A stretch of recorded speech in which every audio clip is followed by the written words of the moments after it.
જો મિત્રો, હવે ઇન્ડિયન નેવીમાં એક સરસ મજાની એટલે ભારતીય નૌકાદળની અંદર ધોરણ 10 પાસ માટે એક સરસ મજાની ભરતી આવેલી છે, જેની સેલેરી પણ સારી છે. 25,500થી લઈને 81,100 સુધીની સેલેરી છે. એટલે મારા ધ્યાને આ ભરતી આવી છે, તો મેં કીધું ચલો આના વિશે થોડીક આપણે વાત કરી લઈએ. ઓકે, તો થોડીક વિગતવાર તમને હું માહિતી આપી દઉં શું છે ભરતી, એના માટેના શું ક્રાઇટેરિયા છે આપણે જોઈ લઈએ. જે લોકોને આની ઓફિશિયલ વેબસાઇટ જોવી છે એના માટે મેં જુઓ અહીંયા તમને દર્શાવી દીધું છે. તમે ગૂગલની અંદર ખાલી આટલું લખશો Indian navy group C recruitment 2025, તો પણ તમને આ રીતની પહેલી જ વેબસાઇટ જે છે જોવા મળશે, join Indian navy government of India. એટલે તમને આખી માહિતી જે છે એ આ વેબસાઇટ ઉપરથી ઓનલાઈન ફોર્મ પણ ભરવાની લિંક જે છે બધું જ મળી રહેશે. આ ભરતીમાં એક સારી વાત નાનકડી એ મને જોવા મળી કે એપ્લિકેશન ફીઝ જે છે એ આના અંદર કંઈ નથી, બરાબર છે. એ લોકોએ મેન્શન કર્યું છે કોઈ પણ જાતની ફીઝ આના અંદર લેવામાં આવશે નહીં. પછી Indian navy recruitment 2025 important data જે છે એની હું વાત કરું તો જુઓ આપણને બતાવ્યું છે સ્ટાર્ટિંગ ડેટ ફોર એપ્લાય. તમને એપ્લાય કરવા માટેની ડેટ છે 12/3/2025થી સ્ટાર્ટ થાય છે અને લાસ્ટ ડેટ જે છે 1/4/2025 છે.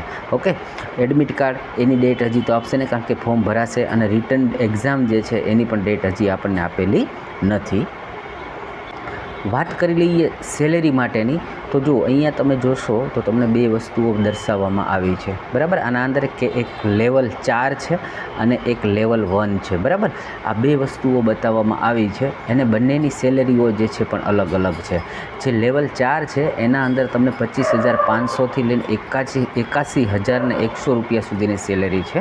પછી લેવલ 1 છે એના અંદર 18,000થી લઈને 56,900 સુધીની જે સેલેરી છે એ આના અંદર એને જાહેર કરી છે. મિત્રો, આ ભરતીની અંદર તમને થશે કે સર સિલેક્શન પ્રોસેસ જે છે એ શું છે, તો તમારી એપ્લિકેશન જે છે શોર્ટ લિસ્ટેડ થશે કે ભાઈ બધાની એપ્લિકેશનો પ્રોપરલી ચેક થશે, પ્રોપર ભરાયેલી છે. ત્યારબાદ તમને રિટર્ન એક્ઝામિનેશન તમારું લેવામાં આવશે.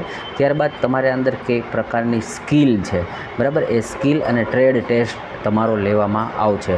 પછી એના પછી ડોક્યુમેન્ટ વેરિફિકેશન કરવામાં આવશે. પછી તમારું મેડિકલ એક્ઝામિનેશન જે છે કરવામાં આવશે. હવે તમને થશે સર રિટર્ન એક્ઝામ જે છે આની કયા પ્રકારની રહેશે, તો એની પણ આપણે થોડીક નાનકડી ચર્ચા કરી લઈએ. મિત્રો, જો તમારા રિટર્ન એક્ઝામિનેશન છે એ 4 પ્રકારના અલગ અલગ સિલેબસ એમણે ડિઝાઇન કર્યા છે. જનરલ ઇન્ટેલિજન્સ, પછી ક્વોન્ટિટેટિવ એપ્ટિટ્યૂડ, જનરલ અવેરનેસ અને ઇંગ્લિશ, બધું 25-25 માર્કનું પૂછવામાં આવશે, બરાબર. ઇન્ટેલિજન્સ જે છે એના અંદર તમે એવું કહી શકો કે રિઝનિંગ ટાઈપના પ્રશ્ન લઈ શકો. એપ્ટિટ્યૂડ જે છે એના અંદર તમે મેથેમેટિક ટાઈપના ક્વેશ્ચન્સ જે છે એને તમે માની શકો. જનરલ અવેરનેસ એટલે જીકે ટાઈપના ક્વેશ્ચન્સ, બરાબર, જેને આપણે સામાન્ય જ્ઞાન કહીએ છીએ. અને ઇંગ્લિશના તમને 25 એટલે ગ્રામેટિકલ, ફકરાઓ ઉપરથી જવાબ, આ ટાઈપના ક્વેશ્ચન, બધી OMR બેઝ જ આખી પરીક્ષા હોય છે. મિત્રો, ઉંમર મર્યાદાની વાત કરી દઈએ તો મિનિમમ એજ લિમિટ જે છે 18 વર્ષની છે અને મેક્ઝિમમ એજ લિમિટ જે છે એ 25 વર્ષ સુધીની રહેશે. જે લોકો 10 પાસ છે એના માટે આ સારી એવી પોસ્ટ છે, ફોર્મ ભરી શકે છે. અને આખી આ ભરતી છે એનું નામ છે Indian navy group C recruitment 2025. તો